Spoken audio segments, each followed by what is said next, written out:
Brad Sikat was born on March 3, 1976 in the small town of Kingman in the state of Kansas in the United States. He was the only child of Janet Sikat, her husband, whose name and any details of his life remain strictly classified from a previous marriage. Janet had a son, Robert, Brett's older brother. The Sikat family had long been in law enforcement, so there was a strict and disciplined atmosphere in the home.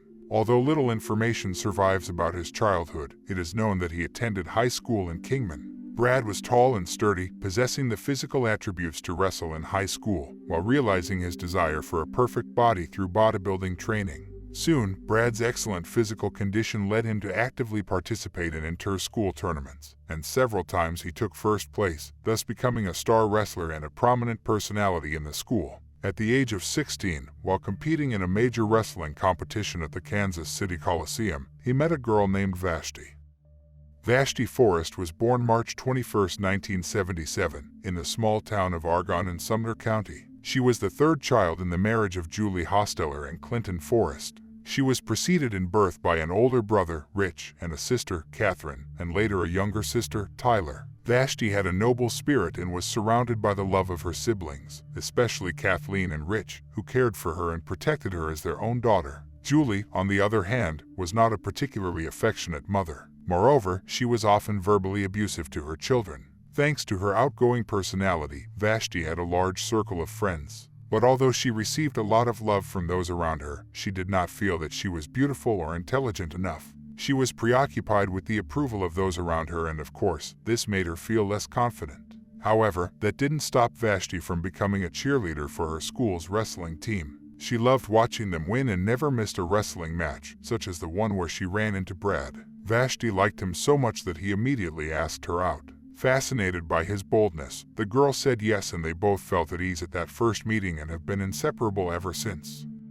After graduation, the girl went to the University of Uachito, and the guy stayed true to the traditions of his family and joined the police academy. The logical changes of that period led to the young people being together less, which greatly affected Brett, who was already beginning to show signs of a controlling and irascible person. His growing jealousy eventually weighed too heavily on Vashti. Exhausted, the girl decided to end the relationship, but it wasn't a violent or traumatic breakup, and everyone went on with their lives. So after graduating from the police academy, Brad joined the sheriff's department in Sedgwick County, just 50 kilometers from Kingman. Despite the time that had passed and the accomplishments associated with professional practice, he was not satisfied, and nothing made him forget Vashti. He still loved her. Deep down, Brad never gave up his desire to return. So, as soon as the opportunity arose, he came to see her and told her that he had been attending church regularly all this time and that it was his faith that had made him a new man. Brett's words made the girl feel that he was sincere, perhaps because of faith, or perhaps out of genuine love. Vashti made the decision to return to him. Brett was so happy that he didn't want to wait any longer. He told her family of his good intentions and asked for her hand in marriage. The Forrests were happy to hear the news. Julie and Clinton thought they were a wonderful couple and were sure their marriage would be a happy one. The marriage took place in 2004. Brett and Vashti then settled in a nice and quiet neighborhood in Kingman. There they made new friends, including Monty Weldon, a friendly neighbor who always invited them to barbecues in the garden of his house. It was the perfect environment for laying the foundations of their new home. But sometimes it seemed to Vashti that Brett's unpleasant side came and went. In fact, problems came up again and again because of his dominant nature. When Vashti became pregnant, however, the differences between them seemed to disappear. In the fall of 2006, their first son, Brandon, was born. 2 years later, the family had another son, Bronson. Recent parenthood made both of them realize the risks involved in Brett's job as a police officer, so they took responsibility for their children's future. If either of them were to be absent, they decided to choose a guardian for Brandon and Bronson. After carefully analyzing the situation, they chose Brett's brother, Robert, who was a trainer at the police facility at the time. Vashti devoted herself entirely to raising her children and doing housework. In her spare time, she wrote down her emotions in a diary. Although Brett was a loving and devoted father, sometimes his behavior was a little rough with the children, especially during playtime. He treated them like adults. Although Brett's violence was restrained, it seemed to be trying to break free. Until one day at work, he used excessive force to subdue an inmate by slamming his head against a concrete wall. The victim suffered a fractured skull and brain damage as a result, and the inmate died. A few days later, Brett was sued for excessive use of force, but as in many other cases of police excesses, his boss, Sheriff Gary Steve, gave him his full support, and the prosecutor's office and the Kansas Bureau of Investigation dismissed the complaint, and he was cleared of all charges. Brett was not remorseful, but instead admitted to his colleagues that he enjoyed violence, especially if it was intended to punish those he considered to be bad people. Later, Brett and another officer forcibly subdued a defendant who had lost control and resisted being removed from the courtroom for contempt of court. This episode drew praise, and for such meritorious behavior, the sheriff awarded both officers a bronze medal. Meanwhile, her love for her children didn't stop Vashti from wanting to develop her career. Recognizing the emptiness she felt inside, she set out to find a job and succeeded. Vashti became the new human resources manager at Vuacito's communications company. But Brett took it all ambivalently. The ideal situation for him was for his wife to be solely concerned with the house and Brendan and Bronson's education. It wasn't long before he started complaining about Vashti for spending an awful lot of time in the office doing work that he didn't even accept. From then on, the number of arguments increased a lot more. For the sake of the children's well-being, Vashti tried her best to fix the marriage, but she still felt that her efforts were in vain. Something inside her told her that this whole situation would end up in a bad way. With the idea of resolving the conflict, Vashti and Brett began seeing a clinical social worker, Connie Soderman. In the initial sessions, Vashti said she felt very lonely and isolated, and that couples therapy might be a last-ditch effort to keep their marriage afloat. However, when she suggested the possibility of divorce, the very idea angered Brett, leading to psychological harassment of the woman for weeks. He threatened to kill her if she dared to leave him. He also told her that he could dispose of her life however he wanted without fear of jail time because he was a cop and would make the crime look like suicide. Brett even talked about burning down the house to erase all the evidence. He was sure he could do it. In the days that followed, Brett met with Connie one-on-one and assured her, out of rage, that if Vashti continued the divorce theme, he would never let her see Brendan or Bronson again. He went further, vowing that he wouldn't hesitate to get them out of the country. In early 2011, Brett stopped patrolling the streets and instead became a self-defense instructor at the Kansas Law Enforcement Training Center. For her part, Vashti was feeling much better than she had in recent years. She continued to attend therapy and began making healthy changes in her life by exercising and improving her diet. The decision to divorce became more of a certainty than an option. Sure, Vashti felt sadness, but above all relief. The plan allowed her to be optimistic about her future. To enhance the effects of physical activity, she added taking an appetite suppressant to her regimen, although she was well aware that side effects could include depression. Within a few months, Vashti's social life became very active. She expanded her contacts at work and met a man she was attracted to. The woman told her older sister, Kathleen, especially because she was afraid that Brett would find out.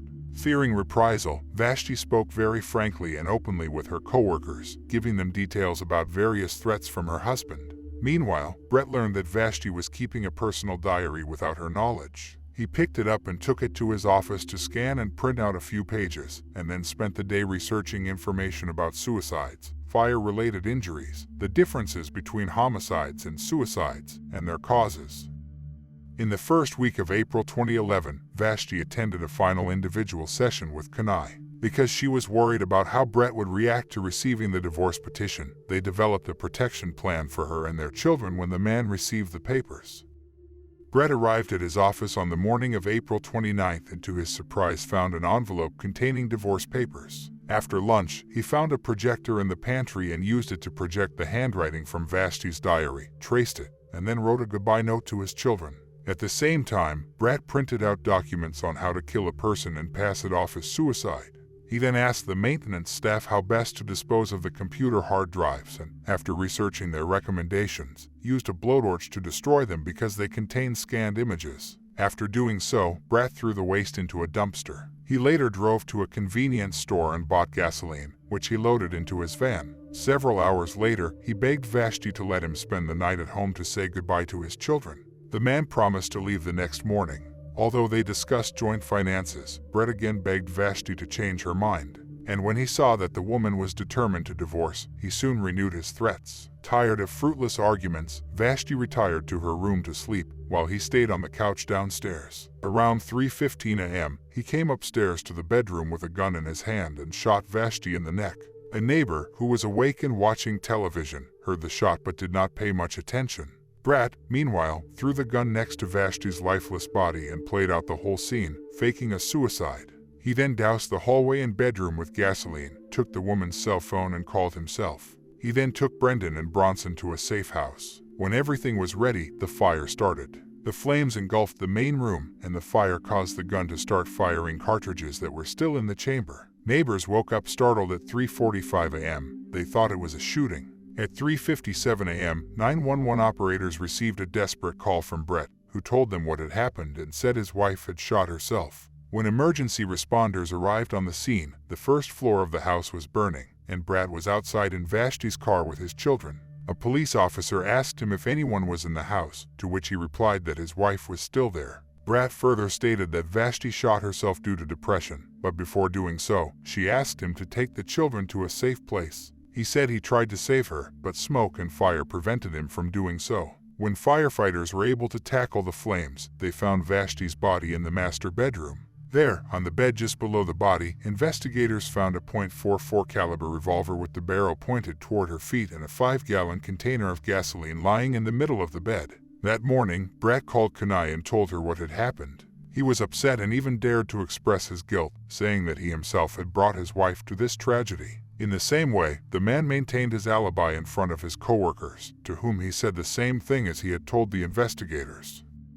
2 days later, officers found Vashti's diary in her car. On the last page was a handwritten letter and suicide note, which were taken as evidence for forensic examination. The forensic report said Vashti died instantly from a gunshot wound to the head. She also suffered gunshot wounds to her torso and thigh. Blood and lung tests came back negative for smoke inhalation, soot and carbon monoxide, which is normally present in the body of a person killed in a fire. Vashti was not present in the body. Burns on the body prevented the examiner from determining whether it was a homicide or suicide. Although Brett, in his many threats against Vashti, said he would commit the perfect crime by making it look like suicide and avoid punishment, things didn't go as well as he thought. Police soon noticed inconsistencies in Brett's story. For example, there were no signs of dirt, blood, or wounds on him. Another detail to note was the position of the gun, with the barrel pointing downward, which led them to question the alleged suicide. David Folletti, a special agent with the Kansas Bureau of Investigation, questioned how the weapon ended up under the body and confirmed that if Vashti had shot herself in a horizontal position, the weapon would have fallen to the floor, and if she had done it sitting up, it would have remained on the right side of the bed. Also, the trajectory of the bullet does not support the theory that Vashti shot herself behind her right ear. Some things didn't add up, so David decided to dig deeper. Upon further investigation, the officers found documents detailing how to kill a person and pass it off as a suicide. While analyzing the diary entry, they noticed a discrepancy in the handwriting, comparing the note to Vashti's other entries. Forensic scientist Denise McFair concluded that the note was forged. Witnesses also reported seeing Brett destroying hard drives the day before. Testimony from a neighbor who heard the fatal gunshot showed that it occurred at 3:15 a.m., 45 minutes before Brett called 911. And that's when David Folletti's suspicions were confirmed. Police arrested Brett on May 13, 2011. He was charged with first-degree premeditated murder, as well as 2 other charges of endangering his sons. Brendan and Bronson were left in the care of Kathleen afterward.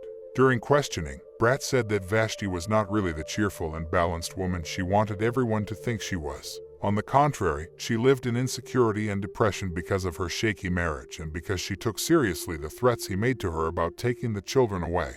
Brett also added that after filing for divorce, Vashti felt depressed and remorseful, so she set a fire and shot herself. However, all efforts were fruitless because the police didn't believe him. On June 10, 2013, the trial took place. During opening statements, Deputy Attorney General Amy Haley presented the jury with her view of what happened and insisted that no one knows better than a police officer that fire destroys evidence. Asked about the projector, Brett said he only used the device to explain to cadets through a real-life exercise how to make a fake security card. The forensic document examiner testified about the forged letter and the burned hard drives. Regarding the latter, Brett claimed he did it to protect his personal information, not because he needed to hide anything. His attorney Roger Falk said that Vashti had suffered from bouts of depression since high school, and that the use of the diet drug had worsened her condition.